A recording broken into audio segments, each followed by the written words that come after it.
E agora, então, apresento o senhor embaixador Samuel Pinheiro Guimarães Neto, que é bacharel em Ciências Jurídicas e Sociais pela Faculdade Nacional de Direito da Universidade do Brasil, atual Universidade Federal do Rio de Janeiro.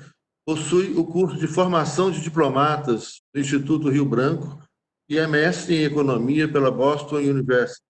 Foi alto representante geral do Mercosul no período de janeiro de 2011 a junho de 2012, ministro-chefe da Secretaria de Assuntos Estratégicos da Presidência da República entre 2009 e 2010 e secretário-geral do Ministério das Relações Exteriores entre 2003 a 2009. No Itamaraty, foi chefe da Divisão Econômica para a América Latina, chefe do Departamento Econômico, diretor do Instituto de Pesquisa de Relações Internacionais e professor de Política Internacional do Instituto Rio Branco. Foi coordenador da Escola de Políticas Públicas e Governo da Universidade Federal do Rio de Janeiro, professor de Comércio Internacional da Universidade de Brasília, professor do curso de mestrado em Direito da Universidade Estadual do Rio de Janeiro e coordenador da pós-graduação em Comércio Exterior e Câmbio da Fundação Getúlio Vargas, Brasília. Foi eleito, em 2006, Intelectual do Ano, troféu Juca Pato, pela União Brasileira de Escritores. Entre as honrarias recebidas constam de doutor honoris causa pela Universidade Cândido Mendes, UCAM, e pela Universidade Nacional de Rosário, na Argentina. Eu passo, então, a palavra para a sua exposição, né, ao senhor embaixador Samuel Pinheiro Guimarães. O senhor tem... Obrigado. Queria agradecer o convite para participar desse painel científico. Eu estava, em primeiro lugar, agradecendo o convite para participar desse painel científico e de aproveitar essa oportunidade para fazer alguns comentários de natureza econômica e política sobre a pandemia e sobre as suas consequências.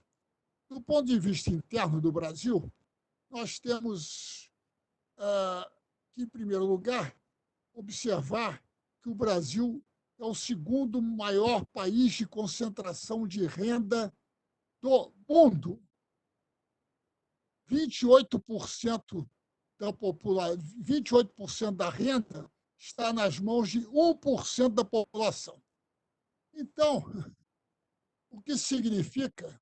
O primeiro país, por curiosidade, é o Catar, em onde 1% da população tem 29% da renda.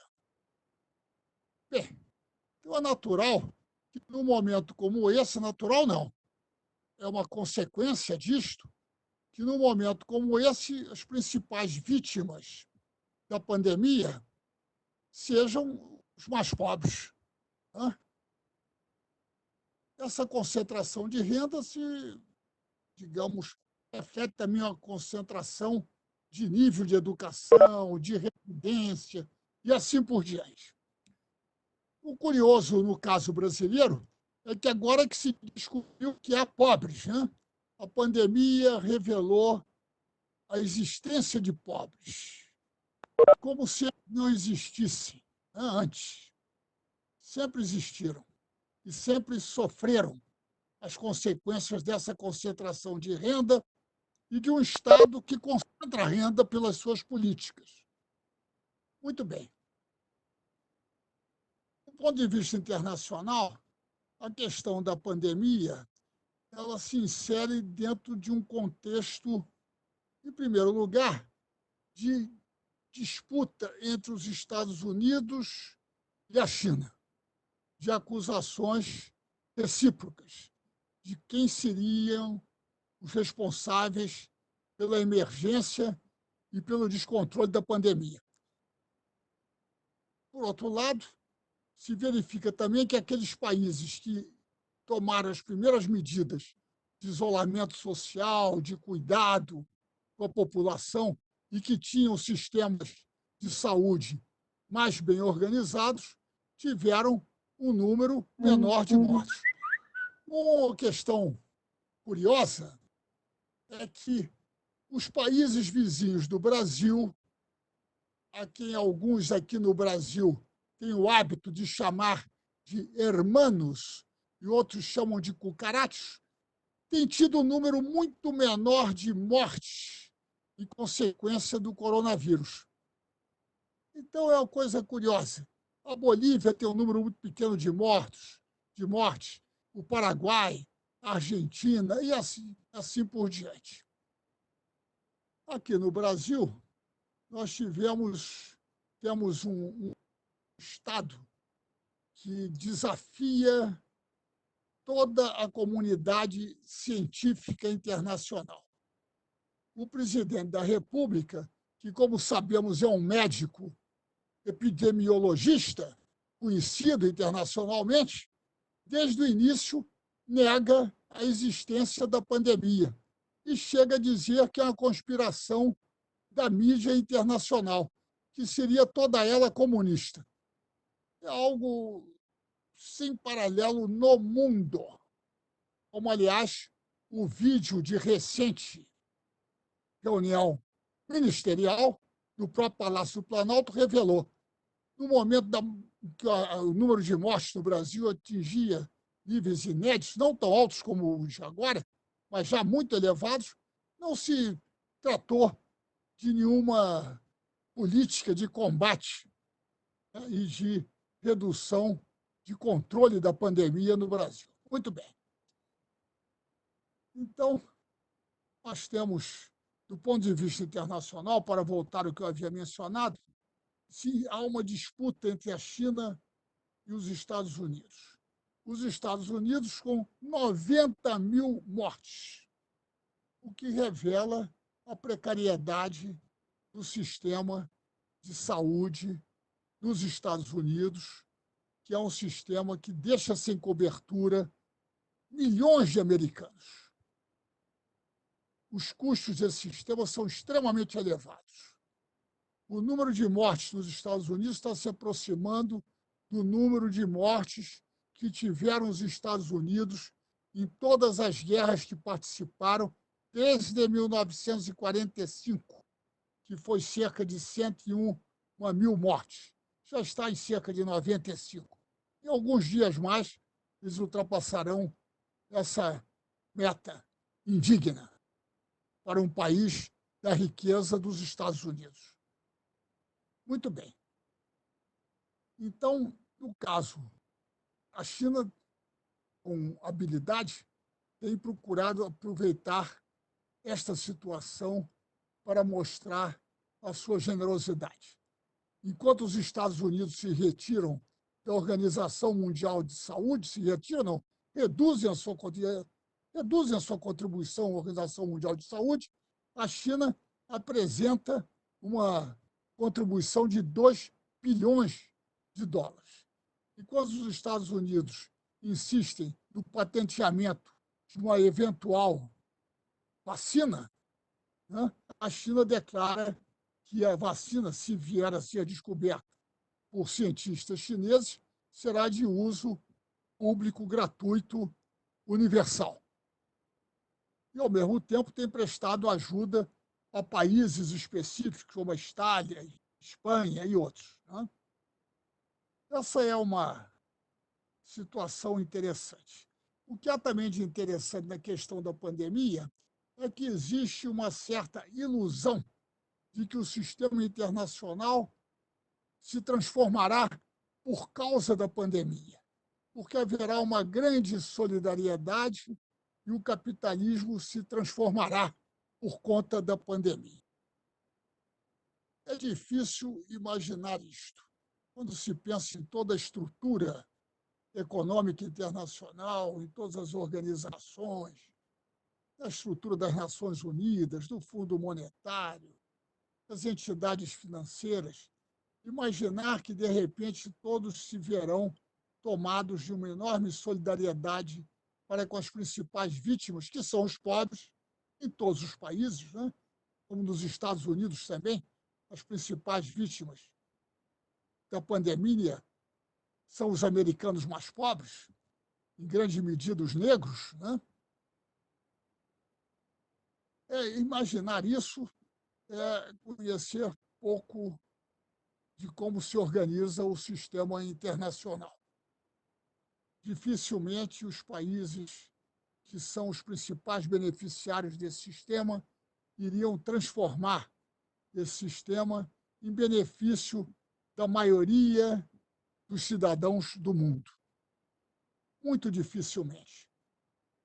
Na medida em que se descobrir, por exemplo, uma vacina, ou se descobrir um medicamento de cura do Covid-19, toda a situação e toda a atitude das pessoas muda diante disto. E isso já se pode observar. Né? A própria atitude do país mais poderoso do mundo, são os Estados Unidos, em retirar o seu apoio à Organização Mundial de Saúde e a própria atitude do presidente Donald Trump no início da pandemia, ao negar a sua existência, né? E ao propor o uso da cloroquina. Né? Ele também, um grande médico, o presidente Trump, um grande especialista em epidemiologias, né? Ele sabia qual era o medicamento adequado, a cloroquina, né? Contra todas as indicações, até do seu principal conselheiro científico. Então, eu acho que nós temos que imaginar que, mesmo dentro do Brasil, né, essa solidariedade que não é tão alta, né, ela tenderá a se dissolver à medida em que se descobrir uma vacina. Né? Dificilmente os indivíduos no Brasil, que são os grandes beneficiários da concentração de renda, e seus representantes, inclusive no governo atual, né? Governo que se negou a existência da pandemia, continua negando, né? Continua achando que é uma conspiração internacional contra o presidente, né? Dificilmente mudará a sua orientação econômica. E é a orientação econômica do governo que está causando mais de 13 milhões de desempregados, mais de 2 dezenas de milhões de desalentados. Né? E não há nenhuma indicação, como mostra o vídeo da reunião presidencial recente, que foi divulgado, felizmente, para que o público pudesse ver a atuação daquela equipe, né, de ministros, daquela reunião conduzida à base de 34 palavrões pelo presidente da República, né, o que ele pensa do Brasil e da situação econômica, social e sanitária atual, criada ou agravada pela pandemia, porque o número de mortes por outras doenças, como disenteria e assim por diante, é extremamente elevado no Brasil. Já era antes da pandemia. A questão da pandemia, o vírus, o coronavírus, é que ele atinge todas as classes sociais. Mas, como disse a professora que me antecedeu, ele é muito mais letal nas classes de mais baixo rendimento, nas classes de menor educação, que há uma certa correlação entre baixo rendimento e baixa educação, né? E entre aqueles que são negros e afrodescendentes, onde a incidência do número de mortes é muito maior do que nas classes de nível mais elevado de renda. Né? São, porém, atingidos esses de nível mais elevado de renda porque não podem usufruir da sua riqueza, porque não podem ir aos seus restaurantes, não podem ir aos seus shows, não podem ir aos espetáculos, não podem viajar, porque, inclusive, as fronteiras estão fechadas nos países onde gostam de visitar. Em geral, a Europa e os Estados Unidos, não é costume deles ir à África. Né? E isso tudo os constrange. Naturalmente, o seu isolamento é muito confortável, muito mais confortável do que o isolamento daqueles que têm dificuldade de se isolar devido às condições precárias de vida e de habitação que tem de suportar. Eu não queria agradecer mais uma vez essa oportunidade e dizer que é uma iniciativa muito importante do painel científico e trazer aqui todo esse debate dos aspectos científicos, dos aspectos sociais da pandemia no Brasil e no mundo. Agradeço muito ao doutor Magalhães a oportunidade de participar. Muito obrigado.